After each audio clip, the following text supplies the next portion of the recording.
Back in December, I ended up back in the hospital because of a problem with a gallstone. Didn't know it was a gallstone at first.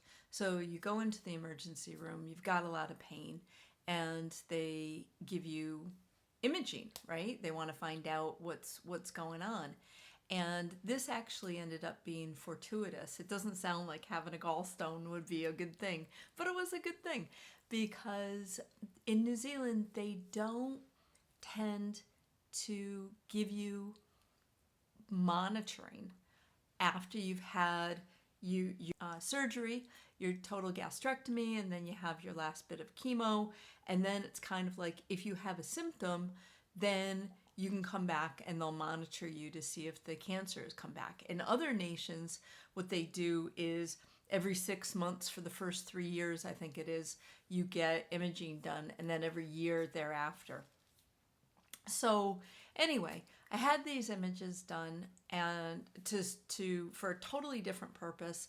And one of the things they found was a shadow on my pancreas, which sounds a little scary, but it's all right. Because what they had suggested to me was this was something that you die with, you don't die from.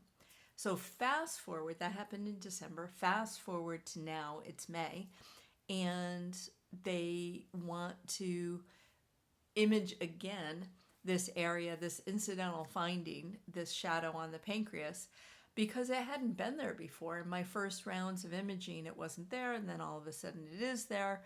And so for that, they want to take images again. And again, I'm happy enough to do it because I want to know if anything else is going on there so that if it is, we can get back into treatment pretty quick. So what happened is Friday of last week, I had these images done. I had a CT scan of my chest, my abdomen, and my pelvis, and I had an MRI of the pancreas because they wanted additional detail since that was the area that was concerning. So yesterday, I get back the images. I get an email, click through the email, and you're brought to the radiology site and you get the images, but the report from the radiologist isn't available yet. So can you imagine you get all these images, and if you're like me, I don't know how to interpret it. It's like, is that a pancreas? Is it a spleen? Is it a lung? I don't know. And you're looking at this and you're trying to figure out, without any report, am I okay? That's the underlying question. So this video I did was just a matter of showing how I tried to find out what these images actually say.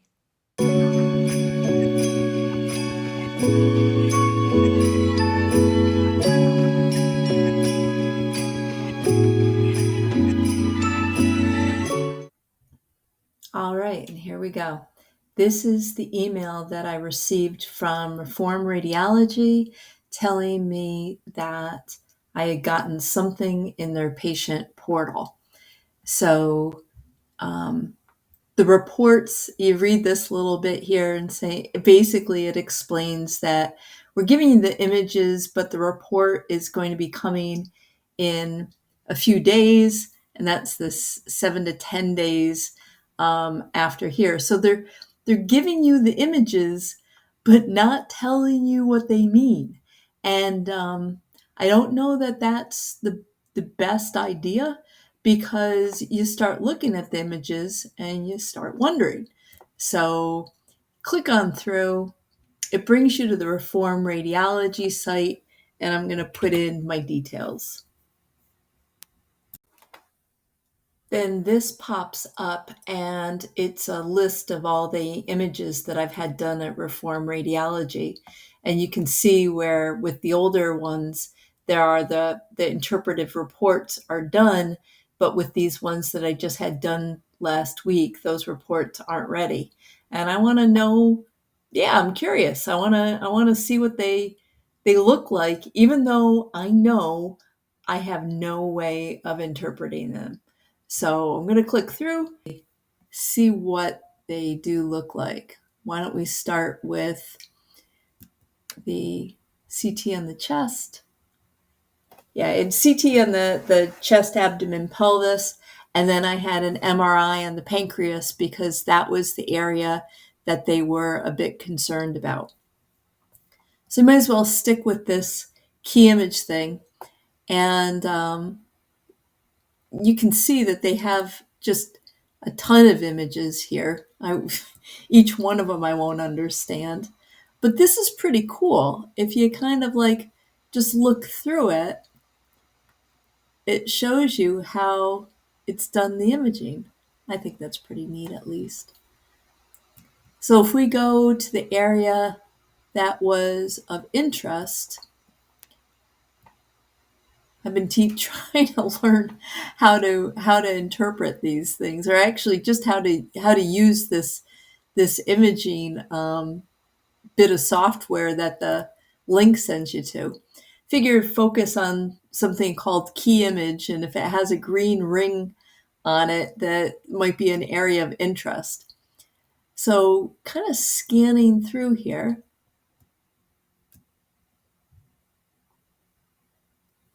I see that little spot on the top just keeps being indicated. And again, unfortunately, I don't have a report that says, is that a worry? Is that not a worry?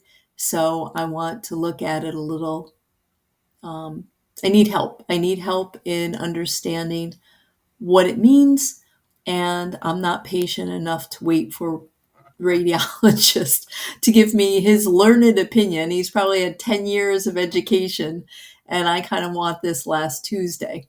So that's the nature of having cancer. You kind of you want to understand things kind of now.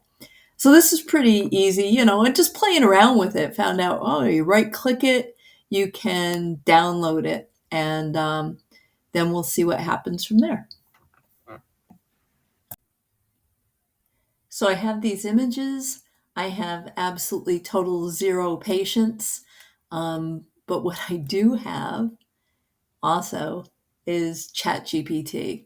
So what do you do when you know absolutely nothing, but you're really curious about something? You hop on a ChatGPT, right? And I thought, let's test this thing out, right? So ask it anything. Please interpret the attached MRI.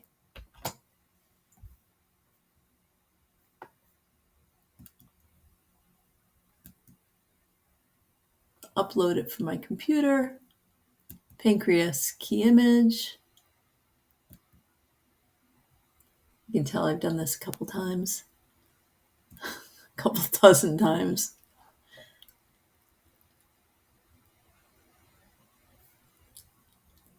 Okay, here's the basic interpretation of what I can observe in this T2 weighted coronal MRI image. Pancreas. The pancreas is partially visualized centrally. It appears that there might be some ductal dilation or signal irregularity in the region of the pancreatic head or uncinate process, though image quality and contrast limit detail analysis. The green arrow points to a structure that could be related to a dilated pancreatic duct or possibly a lesion. Now, why that matters is that when I saw the surgeon and he said, this is something you tend to die with and not die from, we talked about whether it was in the pancreatic head or in a side duct. And there's a big difference in terms of how much you should be concerned about things. So I was kind of hoping that this would be a real clear signal that it was in a side duct. But it doesn't say it's in the pancreatic head. It just says it's in the region of the pancreatic head. So I'm going to hope for the best there. The biliary system is also partially visible. Let's see. There might indicate a biliary obstruction upstream. I'm wondering if that's why I've had these pains my right side. Okay, this could be secondary to a mass, liver and kidneys. All right, they appear without obvious mass lesions. I'm taking that as a win. No abnormal signal intensity in this single slice. Okay, spine and surrounding structures, vertebral bodies and paracipinal structures are reasonably preserved. Hey, all right, me, 60 years old and I'm reasonably preserved. No gross vertebral or spinal pathology is evident here. All right, I'm going to take it because what it found was kind of what they went in looking for, was that there was an issue on my pancreas that they were checking out, and they found what they were looking for. They didn't find anything else. I'm taking that as a win. I also kind of take it as pretty cool that, I mean, you know what? This could all be just junk, right? It might not matter at all. But in the amount of time that I'm going to wait between the images being taken and when a radiologist can look at it, at least I have something. I have a something to go with, and I'll take it. I'll take it. It's living in this information vacuum that can be very, very tough. So I'll take this as a bridge to a real radiologist taking a look at it. Thank you, ChatGPT.